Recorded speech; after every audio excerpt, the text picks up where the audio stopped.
Then ranging പോളിൻ്റെ length 4 മുതൽ 8 മീറ്ററാണ്. ഇതിലേത് വേണമെങ്കിലും ചോദിക്കാം. നിങ്ങൾ പഠിച്ചതായിരിക്കും, റിവിഷനായിട്ട് മാത്രം. മൈനർ ഇൻസ്ട്രുമെൻറ്റ്സ് എല്ലാ പരീക്ഷകൾക്കും ചോദിക്കുന്നതാണ്. ഇനി സെക്കൻഡ് ഗ്രേഡ് എക്സാംസും വരും, അതിനും യൂസ്ഫുൾ ആണ്. നമ്മുടെ അസിസ്റ്റന്റ് ടൗൺ പ്ലാനർ എക്സാം, അതുപോലെ തന്നെ OCA ഗ്രേഡ് 1 എക്സാം നമുക്ക് ഇനി ഒരു 2-2.5 മാസം മാത്രമാണ് ഉള്ളത്. നമ്മൾ ഇന്നത്തെ വീഡിയോയിൽ സർവേയിങ്ങിലെ കുറച്ച് കാര്യങ്ങൾ ക്വിക്ക് ഗ്ലാൻസിൽ നോക്കുകയാണ്. അതായത് എസ്പെഷ്യലി സർവേയിങ് ഇൻസ്ട്രുമെൻറ്റ്സ്. ഈ വീഡിയോ എന്ന് പറയുന്നത് കൂടുതലും ഉപകാരപ്പെടുന്നത് അസിസ്റ്റന്റ് ടൗൺ പ്ലാനർ എക്സാമിന് ചോദിക്കാൻ ചാൻസസ് വളരെ കുറവുള്ള ടോപ്പിക്സ് ഉണ്ട്. അതായത് മൈനർ ഇൻസ്ട്രുമെൻറ്റ്സ് ഒന്നും അവർക്ക് പറയുന്നില്ല. പക്ഷേ first grade officer exam prepare ചെയ്തവർ നിർബന്ധമായും ഈ വീഡിയോ കാണുക. നമ്മുടെ മൈനർ ഇൻസ്ട്രുമെൻറ്റ്സിന് ഇമ്പോർട്ടൻസ് കൊടുത്താണ് നമ്മൾ ചെയ്യുന്നത്. അപ്പോൾ സർവേയിങ് ഇൻസ്ട്രുമെൻറ്റ്സിനെ കുറിച്ചിട്ട് പറയുകയാണത്, അതായത് മേജറായിട്ട് നമ്മൾ സർവേയിങ്ങിൽ ഉപയോഗിക്കുന്ന എല്ലാ ഇൻസ്ട്രുമെൻറ്റ്സിനെ കുറിച്ച് ഇവിടെ പറയുന്നുണ്ട്. ആദ്യമായിട്ട് നമ്മൾ ചെയിൻ സർവേയിലോട്ട് വരുമ്പോഴത്തേക്കും നമുക്ക് വേണ്ടത് ആരോ ആണ്. ആരോ നിങ്ങൾക്ക് അറിയാം, ആരോയുടെ ഡയമീറ്റർ 4 mm ആണ് ചോദിക്കാറുണ്ട്. ലെങ്ത് 400 ± 5 mm ഉണ്ട്. ടോപ്പ് റിങ്ങിൻ്റെ ഡയമീറ്റർ 50 mm ആണ്. അപ്പോൾ ആരോ മനസ്സിൽ കാണുക, ഡയമീറ്റർ എന്ന് പറയുന്നത് 4 mm ആണ്. ടോപ്പ് റിങ്ങിൻ്റെ ഡയമീറ്റർ 50 mm ആണ്. റിങ്ങിൻ്റെ ആണ്. ലെങ്ത് 400 ± 5 mm ആണ്. ഓക്കെ. ഇനി പെഗ് എടുക്കുമ്പോഴത്തേക്ക് പെഗിൻ്റെ ഏരിയ 2.5 × 2.5 ആണ്. അത് തൊട്ട് 3x3 വരെ അവൈലബിൾ ആണ് പെഗുകൾ. ലെങ്ത് 15 cm ആണ്. ഓക്കെ. റേഞ്ചിങ് റോഡിൻ്റെ ലെങ്ത് 2 മുതൽ 3 മീറ്റർ വരെയാണ്. ഓരോ സ്ട്രിപ്പുകളായിരിക്കും, വൈറ്റ് ആൻഡ് റെഡ് അങ്ങനെ. അപ്പോൾ ആ സ്ട്രിപ്പുകളുടെ ലെങ്ത് എന്ന് പറഞ്ഞാൽ 20 cm ആണ്. ദെൻ റേഞ്ചിങ് പോളിൻ്റെ ലെങ്ത് 4 മുതൽ 8 മീറ്ററാണ്. ഇതിലേത് വേണമെങ്കിലും ചോദിക്കാം. നിങ്ങൾ പഠിച്ചതായിരിക്കും, റിവിഷനായിട്ട് മാത്രം ഈ വീഡിയോ എടുക്കാം. ഓക്കെ. ഇനി അടുത്തത് ചെയിനാണ്. ചെയിനിനകത്ത് നമുക്ക് 5 മീറ്ററും 10 മീറ്റർ 20 മീറ്റർ 30 മീറ്റർ ചെയിൻ ഉണ്ട്, നിങ്ങൾക്ക് അറിയാമായിരിക്കുമല്ലോ. അപ്പോൾ അതിനകത്ത് നമ്മൾ ബ്രാസ് റിംഗ് എന്ന് പറയുന്നത് 20 മീറ്ററിലും 30 മീറ്ററിലുമാണ് കൊടുക്കുന്നത്. പെർ മീറ്റർ ലെങ്ത്തിലാണ് ബ്രാസ് റിങ്സ് ഉണ്ടാവുക. ടാലീസ് എന്ന് പറഞ്ഞാൽ ഓരോ 5 മീറ്ററിലും ടാലീസ് ഉണ്ടായിരിക്കും. ഇതൊക്കെ ചോദിക്കുന്നതാണ്. ഇനി നമുക്ക് ടൈപ്പ് ഓഫ് ചെയിൻ എടുക്കുവാണെങ്കിൽ മെയിൻലി നമുക്കുള്ളത് ആദ്യത്തെ എഞ്ചിനീയേഴ്സ് ചെയിനാണ്. എഞ്ചിനീയേഴ്സ് ചെയിൻ എന്ന് പറഞ്ഞാൽ എഞ്ചിനീയേഴ്സിനെല്ലാം ഡയറക്റ്റ്ലി കിട്ടുന്നതല്ലേ, നല്ല 100 ഫീറ്റ് 100 ലിങ്കാണ് അതിനകത്തുള്ളത്. രണ്ടാമത്തേത് ഗണ്ടേഴ്സ് ചെയിൻ അല്ലെങ്കിൽ സർവേയേഴ്സ് ചെയിനാണ്. 66 ഫീറ്റ് ലെങ്ത്തും ലിങ്ക് 100 ലിങ്കുമാണ് ഉള്ളത്. ദെൻ റവന്യൂ ചെയിൻ എന്ന് പറയുന്നത് കൂടുതലും കഡസ്ട്രൽ സർവേയിലാണ് ഉപയോഗിക്കുന്നത്. അതിൻ്റെ ലെങ്ത്ത് 33 ഫീറ്റും 16 ലിങ്കുകളുമാണുള്ളത്. മെട്രിക് ചെയിൻ നമുക്കറിയാം 30 മീറ്ററിലും 20 മീറ്ററിലും അവൈലബിൾ ആണ്. 30 മീറ്ററിലാണെങ്കിൽ 150 ലിങ്കും 20 മീറ്ററിലാണെങ്കിൽ 10 ലിങ്കുമാണ് ഉണ്ടായിരിക്കുക. ഓക്കെ. ഓരോ ലിങ്കിൻ്റെ ലെങ്ത്ത് 20 cm ആയിരിക്കും, അറിയാമല്ലോ അതൊക്കെ. ഓക്കെ. അപ്പം അതാണ് നമ്മുടെ ചെയിനകത്ത് വരിക.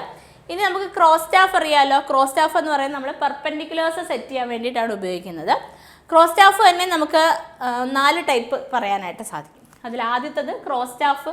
ജനറലി നമ്മൾ ക്രോസ് സ്റ്റാഫ് എന്ന് പറഞ്ഞാൽ 90 ഡിഗ്രി സെറ്റ് ചെയ്യാനായിട്ട് ഉപയോഗിക്കുന്ന ഇൻസ്ട്രുമെൻ്റ് ആണ്. രണ്ടാമത്തത് ഓപ്പൺ ക്രോസ് സ്റ്റാഫിൽ തന്നെ വരുന്ന 3 ടൈപ്പാണ് ഓപ്പൺ ക്രോസ് സ്റ്റാഫ്. ആദ്യത്തത് ഓപ്പൺ ക്രോസ് സ്റ്റാഫാണ്. 90 ഡിഗ്രി മാത്രം സെറ്റ് ചെയ്യാൻ നമ്മൾ ഉപയോഗിക്കുന്ന ഇൻസ്ട്രുമെൻ്റ് ആണ് ഓപ്പൺ ക്രോസ് സ്റ്റാഫ്. രണ്ടാമത്തെ ഫ്രഞ്ച് ക്രോസ് സ്റ്റാഫാണ്. അവിടെ നമുക്ക് 45 ഡിഗ്രിയുടെ മൾട്ടിപ്പിൾസ് ആണ് ആക്ച്വലി സെറ്റ് ചെയ്യാനായിട്ട് സാധിക്കുന്നത്. 45 പറ്റും, 90 പറ്റും, 135 ഡിഗ്രി പറ്റും. സോ ഓഫ് സെറ്റുകൾ 45, 90, 135 ഡിഗ്രിയിലൊക്കെ സെറ്റ് ചെയ്യാനായിട്ട് നമ്മൾ ഉപയോഗിക്കുന്ന ഏതാണ്? ഫ്രഞ്ച് ക്രോസ് സ്റ്റാഫ് ആണ്. അതായത് 45ൻ്റെ വേരിയേഷൻ വരുന്ന ഏത് ആംഗിൾ ഓഫ് സെറ്റ് നമുക്ക് ഫ്രഞ്ച് ക്രോസ് സ്റ്റാഫ് വെച്ചിട്ട് സെറ്റ് ചെയ്യാനായിട്ട് സാധിക്കും.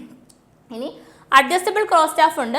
0 മുതൽ, അതായത് 0 മുതൽ 360 ഡിഗ്രി ആംഗിളിൽ ഏത് ഓഫ്സെറ്റ് വേണമെങ്കിലും നമുക്ക് അഡ്ജസ്റ്റബിൾ ക്രോസ് സ്റ്റാഫ് വഴി സെറ്റ് ചെയ്യാനായിട്ട് സാധിക്കും. Okay. So this is cross staff. ഇനി അടുത്തത് മൈനർ ഇൻസ്ട്രുമെൻറ്റ്സ് ആണ്. മൈനർ ഇൻസ്ട്രുമെൻറ്റ്സ് എല്ലാ പരീക്ഷകൾക്കും ചോദിക്കുന്നതാണ്. ഇനി സെക്കൻഡ് ഗ്രേഡ് എക്സാംസും വരും, അതിനും യൂസ്ഫുൾ ആണ്. നമുക്ക് നോക്കാം. ആദ്യത്തെ അബിനി ലെവലാണ്. അബിനി ലെവൽ എന്ന് പറഞ്ഞു കഴിഞ്ഞാൽ സ്ലോപ്പ് മെഷർമെൻറ്റിന് വേണ്ടിയിട്ടും വേർട്ടിക്കൽ ആംഗിൾ വേണ്ടിയിട്ടും ഗ്രേഡ് കോണ്ടൂർസ് ട്രേസ് ചെയ്യാൻ വേണ്ടിയിട്ടും അതുപോലെ തന്നെ ഗ്രേഡ് സെറ്റ് ചെയ്യാൻ വേണ്ടിയിട്ട് നമ്മൾ യൂസ് ചെയ്യും അബിനി ലെവൽ ഓർത്ത് വെക്കുക. എന്തൊക്കെയാണ് അതിൻ്റെ യൂസ് എന്നും ഓർത്ത് വെക്കുക. ഇനി ക്ലിനോമീറ്റർ ആണ്. ക്ലിനോമീറ്റർ മെയിൻലി ആംഗിൾ മെഷർമെൻറ്റിന് വേണ്ടിയിട്ടാണ് ഉപയോഗിക്കുന്നത്. ക്ലിനോമീറ്റർ എന്തിനു ഉപയോഗിക്കുന്നു? ആംഗിൾ മെഷർമെൻറ്റിന് വേണ്ടി. ഇനി അടുത്ത ഹാൻഡ് ലെവലാണ്. ഹാൻഡ് ലെവൽ ശരിക്കും പറഞ്ഞാൽ പ്രിലിമിനറി സർവേക്ക് വേണ്ടിയിട്ട് ഉപയോഗിക്കുന്ന ഒരു ഹാൻഡി ഇൻസ്ട്രുമെൻ്റ് ആണ് ഹാൻഡ് ലെവൽ എന്ന് പറയുന്നത്. മെയിൻലി കോണ്ടൂർ ലൊക്കേറ്റ് ചെയ്യാനാണ് നമ്മൾ ഹാൻഡ് ലെവൽ പരമാവധി ഉപയോഗിക്കുക. ഓക്കെ. അപ്പോൾ ഹാൻഡ് ലെവലാണ് പ്രിലിമിനറി സർവേയിൽ കോണ്ടൂർ ലൊക്കേറ്റ് ചെയ്യാൻ വേണ്ടിയിട്ട് ഉപയോഗിക്കുന്നതാണ് ഹാൻഡ് ലെവൽ. ഇനി പെൻറ്റാഗ്രാഫ് ആണ്. പാൻഡാഗ്രാഫ് എന്ന് പറഞ്ഞു കഴിഞ്ഞാൽ നമ്മൾ എന്തെങ്കിലും ഒരു കാര്യം ചെറുതാക്കിയോ വലുതാക്കിയോ ഗ്രാഫ് പേപ്പറിൽ വരയ്ക്കാൻ പറ്റും, അങ്ങനെ ഓർത്ത് നോക്കുക. അപ്പം ഒരു മാപ്പിനെ എൻലാർജ് ചെയ്യാനോ റെഡ്യൂസ് ചെയ്യാനോ നമ്മൾ ഉപയോഗിക്കുന്ന മൈനർ ഇൻസ്ട്രുമെൻ്റ് ആണ് പെൻഡാഗ്രാഫ്. ഓക്കെ, പെൻഡാഗ്രാഫ് എന്ത് ചെയ്യുന്നു? Enlarge or reduce the map. ഇനി അടുത്ത പ്ലാനിമീറ്റർ ആണ്. പ്ലാനിമീറ്റർ ഏരിയ മെഷർ ചെയ്യാൻ വേണ്ടിയിട്ട്, അതായത് അണ്ടുലേറ്റഡ് ആയിട്ടുള്ള ഏരിയ മെഷർമെൻറ്റിന് വേണ്ടി നമ്മൾ ഉപയോഗിക്കുന്ന മൈനർ ഇൻസ്ട്രുമെൻ്റ് ആണ് പ്ലാനിമീറ്റർ.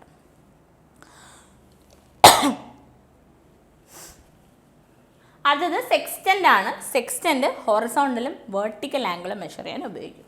മൈനർ ഇൻസ്ട്രുമെൻസിൽ ആദ്യം അബിനി ലെവൽ പറഞ്ഞു. ഇപ്പോൾ നമ്പർ ഓഫ് യൂസസ് ഉണ്ട്. സ്ലോപ്പ് മെഷർമെൻറ്റിന് വേണ്ടിയിട്ട്, വെർട്ടിക്കൽ ആംഗിൾ മെഷർമെൻറ്റിന് വേണ്ടിയിട്ട് അബിനി ലെവൽ ഉപയോഗിക്കും. നമ്മുടെ ഗ്രേഡ് കോണ്ടൂർ ട്രേസ് ചെയ്യാൻ വേണ്ടി ഉപയോഗിക്കുന്നുണ്ട് സെറ്റിംഗ് ഓഫ് ഗ്രേഡ്. ഓക്കെ, രണ്ടാമത്തെയാണ് clinometer. Mainly angle measuring instrument ആണ് ക്ലിനോമീറ്റർ എന്ന് പറയുന്നത്. ദെൻ ഹാൻഡ് ലെവലാണ്. ഹാൻഡ് ലെവൽ പ്രിലിമിനറി സർവേയിലാണ് കൂടുതലും ഉപയോഗിക്കുന്നത്. കോണ്ടൂർ ലൊക്കേറ്റ് ചെയ്യാൻ വേണ്ടിയിട്ടാണ് ഹാൻഡ് ലെവൽ യൂസ് ചെയ്യുന്നത്. ദെൻ പെൻഡാഗ്രാഫാണ്. പെൻഡാഗ്രാഫ് എൻലാർജ് ചെയ്യാനോ മാപ്പിനെ റെഡ്യൂസ് ചെയ്യാനോ നമ്മൾ ഉപയോഗിക്കുന്നു. പ്ലാനിമീറ്റർ അണ്ടുലേറ്റഡ് ആയിട്ടുള്ള ഏരിയ മെഷർമെൻറ്റിന് വേണ്ടിയിട്ട് ഉപയോഗിക്കുന്നു. ദെൻ സെക്സ്റ്റൻ്റ് എന്ന് പറയുന്നത് ഹൊറിസോണ്ടലും വെർട്ടിക്കൽ ആംഗിളിൻ്റെയും മെഷർമെൻറ്റിന് വേണ്ടിയിട്ട് നമ്മൾ ഉപയോഗിക്കുന്നു. അപ്പോൾ അബിനി ലെവൽ ഒന്ന് കാണാം. ഇതാണ് അബിനി ലെവൽ എന്ന് പറയുന്നത്. നമുക്കൊരു ഗ്രാജുവേറ്റഡ് ആർക്ക് ഉണ്ടാവും. അബിനി ലെവൽ എന്ന് പറഞ്ഞാൽ നമ്മൾ ആദ്യം പറഞ്ഞായിരുന്നു ക്ലിനോമീറ്റർ ആയിട്ട് നമ്മൾ യൂസ് ചെയ്യാൻ പറ്റും. അതായത് നമുക്ക് ആംഗിൾ മെഷർമെൻറ്റും അബിനി ലെവൽ വെച്ച് പോസിബിൾ ആണ്. ശരിക്കും ഒരു പ്രൊട്രാക്ടർ പോലൊക്കെ അല്ലേ ഷേപ്പ് കാണും, അതാണ് അബിനി ലെവൽ എന്ന് പറയും. ഓക്കെ, ഇനി അടുത്ത ക്ലിനോമീറ്റർ ആണ്. ക്ലിനോമീറ്റർ സ്ലോപ്പിൻ്റെ ആംഗിൾ മെഷർമെൻറ്റിന് വേണ്ടി ഇതുപോലാണ് ക്ലിനോമീറ്റർ നമ്മൾ യൂസ് ചെയ്യുന്നത്. കാണാൻ പറ്റുന്നുണ്ടല്ലോ, കുട്ടി യൂസ് ചെയ്യുന്ന പോലെ. ഇനി അടുത്താണ് ഹാൻഡ് ലെവൽ. ഹാൻഡ് ലെവൽ ഞാൻ ഓൾറെഡി പറഞ്ഞിരുന്നു. നമ്മൾ കോണ്ടൂർ ലൊക്കേറ്റ് ചെയ്യാൻ വേണ്ടിയിട്ട് പ്രിലിമിനറി സർവേയിലൊക്കെ ഉപയോഗിക്കും. ഹാൻഡ് ലെവലാണ് കയ്യിൽ കൊണ്ട് നടക്കാനായിട്ട് സാധിക്കും. ഇനി പെൻഡാഗ്രാഫാണ്. പെൻഡാഗ്രാഫ് ശരിക്കും പ്രൊട്രാക്ടറൊക്കെ ഓർത്ത് വെച്ചാൽ പെൻഡാഗ്രാഫ് ഓർമ്മ വരും. ഒരു മാപ്പ് എന്ന് പറയുന്നത് എൻലാർജ് ചെയ്യാനോ റെഡ്യൂസ് ചെയ്യാനോ ഒക്കെ നമ്മൾ ഉപയോഗിക്കുന്നതാണ് പെൻഡാഗ്രാഫ്. ഓക്കെ, ഇനി പ്ലാനിമീറ്റർ ആണ്. പ്ലാനിമീറ്റർ നമ്മൾ ഏരിയ മെഷർമെൻറ്റിന് വേണ്ടിയിട്ടാണ് ഉപയോഗിക്കുന്നത്. ഇതിൽ ഈ ഒരു ആം റൊട്ടേറ്റ് ചെയ്യാനൊക്കെ പറ്റും. ഈ ലെവലിലേക്ക് വരുമ്പോഴത്തേക്ക് പ്ലാനിമീറ്ററിൻ്റെ ഒരു ഫോമിലൊക്കെ ഉണ്ട്. അതൊക്കെ വേണമെങ്കിൽ ഒന്ന് നോക്കി വെക്കുന്നത് നല്ലതായിരിക്കും. ഓക്കെ, നമുക്ക് ചിലപ്പോൾ റാങ്ക് മേക്കിംഗ് ക്വസ്റ്റ്യനായിട്ടൊക്കെ കയറി വരാം. സോ അണ്ടുലേറ്റഡ് ഏരിയ മെഷർമെൻറ്റിന് വേണ്ടി ഉപയോഗിക്കുന്ന മൈനർ ഇൻസ്ട്രുമെൻ്റ് ആണ് പ്ലാനിമീറ്റർ. ഇനി അടുത്ത സെക്സ്റ്റൻ്റ് ആണ്. സെക്സ്റ്റൻ്റ് നമ്മൾ നേരത്തെ പറഞ്ഞു ആംഗിൾ ഹൊറിസോണ്ടലും വെർട്ടിക്കൽ ആംഗിൾ മെഷർമെൻറ്റിനും നമ്മൾ ഉപയോഗിക്കുന്ന ആംഗിൾ മെഷറിംഗ് ഇൻസ്ട്രുമെൻ്റ് ആണ് സെക്സ്റ്റൻ്റ് എന്ന് പറയുന്നത്. ഇതുപോലെ ആയിരിക്കുന്ന ടെലസ്കോപ്പിക് ഇൻസ്ട്രുമെൻ്റ് തന്നെ കേട്ടോ. ഓക്കെ, ഇനി നമുക്ക് ടെലസ്കോപ്പിക് അലിഡേഡ് ഉണ്ട്. ടെലസ്കോപ്പിക് അലിഡേഡ് എന്ന് പറഞ്ഞാൽ ആംഗിൾ മെഷർമെൻറ്റിന് വേണ്ടിയിട്ട് തന്നെയാണ് കേട്ടോ യൂസ് ചെയ്യുന്നത്. അത് അഡീഷണലി ഉള്ള ഒരു ഇൻഫർമേഷനാണ്. പിന്നെ നമ്മൾ സർവേയിങ്ങിലേക്ക് വരുമ്പോഴത്തേക്ക് സർവേയിങ്ങിൽ നമുക്ക് മെയിൻലി ഉള്ള മെഷർമെൻറ്റ്സ് ഏതൊക്കെയാണെന്ന് നോക്കാം. നിങ്ങൾക്ക് തന്നെ അറിയായിരിക്കും. ഹൊറിസോണ്ടൽ ഡിസ്റ്റൻസ് നമുക്ക് മെഷർ ചെയ്യണം, വെർട്ടിക്കൽ ഡിസ്റ്റൻസ് മെഷർ ചെയ്യണം, ഹൊറിസോണ്ടൽ ആംഗിൾ വേണം, അതുപോലെ തന്നെ വെർട്ടിക്കൽ ആംഗിളും വേണം. ഓക്കെ, അപ്പോൾ ഇതൊക്കെ മെഷർ ചെയ്യാൻ വേണ്ടി ഏതൊക്കെ ഇൻസ്ട്രുമെൻറ്റ്സ് ഉപയോഗിക്കും. അപ്പോൾ ആദ്യം ഹൊറിസോണ്ടൽ ഡിസ്റ്റൻസ് ആണ്. ഹൊറിസോണ്ടൽ ഡിസ്റ്റൻസ് ബേസിക്കലി നമ്മൾ മെഷർ ചെയ്യുന്നത് ചെയിൻ അല്ലെങ്കിൽ ടേപ്പ് വെച്ചിട്ടാണ്. അതുകൊണ്ടാണ് ബൈ ചെയിൻ, ടേപ്പ്, പിന്നെ ടെക്യോമീറ്റർ വെച്ചിട്ടും ടോട്ടൽ സ്റ്റേഷൻ വെച്ചിട്ടും നമുക്ക് എന്ത് ചെയ്യാൻ പറ്റും? ഹൊറിസോണ്ടൽ ഡിസ്റ്റൻസ് മെഷർ ചെയ്യാനായിട്ട് സാധിക്കും. ഓക്കെ, ഇനി അടുത്തത് വെർട്ടിക്കൽ ഡിസ്റ്റൻസ് ആണ്. വെർട്ടിക്കൽ ഡിസ്റ്റൻസ് എന്ന് പറയുമ്പം എലിവേഷൻ ഒക്കെ ആയിരിക്കും. അപ്പം ലെവലിംഗ് ഓർമ്മ വരിക, ലെവലുണ്ട്. ദെൻ ടോട്ടൽ സ്റ്റേഷൻ വെച്ചിട്ട് ഓഫ് കോഴ്സ് പറ്റും. പിന്നെ ടെക്യോമീറ്റർ ഉണ്ട്, സെക്സ്റ്റൻ്റ് വെച്ചും പറ്റും, അതുപോലെ തന്നെ അബിനി ലെവൽ വെച്ചിട്ടും സാധിക്കും. അപ്പം വെർട്ടിക്കൽ ഡിസ്റ്റൻസ് മെഷറിംഗ് ഇൻസ്ട്രുമെൻറ്റ്സ് ആയിട്ട് ലെവൽ, അതുപോലെ തന്നെ total station, tacheometer, sextant and abney level വരും. ഓക്കെ, അടുത്തത് ഹൊറിസോണ്ടൽ ആംഗിൾ ആണ്. ഹൊറിസോണ്ടൽ ആംഗിളിന് നമുക്ക് തിയോഡൈറ്റ്, കോമ്പസ്, ക്ലിനോമീറ്റർ, ടോട്ടൽ സ്റ്റേഷൻ, എല്ലാത്തിനകത്തും ടോട്ടൽ സ്റ്റേഷൻ ഉണ്ട് കേട്ടോ. ഓക്കെ, അപ്പോൾ തിയോഡലൈറ്റ് ഉണ്ട്, കോമ്പസ് ഉണ്ട്, ക്ലിനോമീറ്റർ ഉണ്ട്, ടോട്ടൽ സ്റ്റേഷൻ ഉണ്ട്. എന്തിന് മെഷർമെൻറ്റിന് വേണ്ടിയിട്ട്? ഹൊറിസോണ്ടൽ ആംഗിൾ മെഷർമെൻറ്റിന് വേണ്ടി. ഇനി വെർട്ടിക്കൽ ആംഗിൾ മെഷർമെൻ്റ് ആണെങ്കിൽ എന്തൊക്കെയുണ്ട്? തിയോഡലൈറ്റ് ഉണ്ട്, സെക്സ്റ്റൻ്റ് ഉണ്ട്, ടോട്ടൽ സ്റ്റേഷൻ ഉണ്ട്. അപ്പോൾ ഓർത്ത് വെക്കാം, തിയോഡലൈറ്റ്, സെക്സ്റ്റൻ്റ് ആൻഡ് ടോട്ടൽ സ്റ്റേഷൻ ആണ് വെർട്ടിക്കൽ ആംഗിൾ മെഷർമെൻറ്റിന് വേണ്ടിയിട്ട് നമ്മൾ ഉപയോഗിക്കുന്നത്. ഓക്കെ, ഇനി അടുത്തതാണ് ജിയോഡിമീറ്റർ.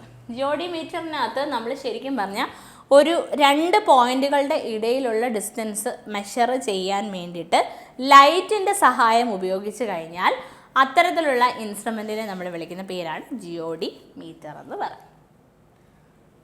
ഇനി അടുത്തത് ടെലൂറോമീറ്റർ ആണ്. ടെലൂറോമീറ്റർ എന്ന് പറഞ്ഞു കഴിഞ്ഞാൽ നമ്മൾ സെയിം തന്നെ മൈക്രോവേവ്സ്, ലൈറ്റിന് പകരം മൈക്രോവേവ്സ് ഇജക്റ്റ് ചെയ്യും, ഇവിടെ നിന്ന് എമിറ്റ് ചെയ്തിട്ട് അത് റിഫ്ലക്റ്റിംഗ് സർഫസിൽ പോയി തട്ടി തിരിച്ചു വരുന്ന ടൈം കണക്കാക്കി അതിൻ്റെ സഹായത്തോടു കൂടി ഡിസ്റ്റൻസ് മെഷർ ചെയ്യുന്ന ഇൻസ്ട്രുമെൻ്റ് ആണ് ടെലൂറോമീറ്റർ. ഇനി അടുത്തത് ഡിസ്റ്റോമാറ്റ്. ഡിസ്റ്റോമാറ്റ് എന്ന് പറഞ്ഞു കഴിഞ്ഞാൽ ശരിക്കും പറഞ്ഞാൽ നമ്മുടെ ഇലക്ട്രോണിക് ഡിസ്റ്റൻസ് മെഷറിംഗ് ഡിവൈസ്, അതായത് EDM കാറ്റഗറിയിൽ വരുന്ന ഏറ്റവും ഹാൻഡി ആയിട്ടുള്ള, it is A compact electronic distance measurement device. എന്തിനു വേണ്ടിയിട്ടാണ് ഉപയോഗിക്കുന്നത്? ഡിസ്റ്റൻസ് മെഷർമെൻറ്റിന് വേണ്ടിയിട്ടാണ്. അപ്പോൾ ഡിസ്റ്റോമാറ്റ്, പേരിൽ തന്നെ ഡിസ്റ്റോമാറ്റ്, ഡിസ്റ്റൻസ് മെഷർ ചെയ്യാൻ വേണ്ടിയിട്ടുള്ള ഹാൻഡി ആയിട്ടുള്ള ഷോർട്ട് ഇലക്ട്രോണിക് ഡിസ്റ്റൻസ് മെഷറിംഗ് ഡിവൈസാണ് ഡിസ്റ്റോമാറ്റ്. ഓക്കെ, അപ്പോൾ ഇത്രയുമാണ് നമ്മുടെ സർവേയിങ്ങിലെ മേജർ ഇൻസ്ട്രുമെൻറ്റ്സ്. ഒരു ഐഡിയ കിട്ടിക്കാണുമെന്ന് വിചാരിക്കുന്നു. നമ്മൾ ഡീറ്റെയിൽ ക്ലാസ് കണ്ടിട്ട് റിവിഷനായിട്ടൊക്കെ കണ്ടു കഴിഞ്ഞാൽ ഈ വീഡിയോസ് ഉപകാരപ്പെടും. AE എക്സാംസിന് വേണ്ടിയിട്ടും ഓവസെ ഗ്രേഡ് 1, ഗ്രേഡ് 2, ഗ്രേഡ് 3, അതുപോലെ ATP എക്സാമിന് വേണ്ടിയിട്ടുള്ള ക്ലാസ്സസ് നമുക്ക് എൻട്രിയിൽ അവൈലബിൾ ആണ്. നമ്മുടെ എൻട്രിയുടെ ടെക്നിക്കൽ കോഴ്സസിനെ കുറിച്ച് കൂടുതൽ ഡീറ്റെയിൽസ് അറിയാനായിട്ട് താഴെയുള്ള ഫോം ഫില്ല് ചെയ്യുക, അല്ലെങ്കിൽ സ്ക്രോൾ ചെയ്ത് പോകുന്ന നമ്പറിലൂടെ പോവാം. Thank you.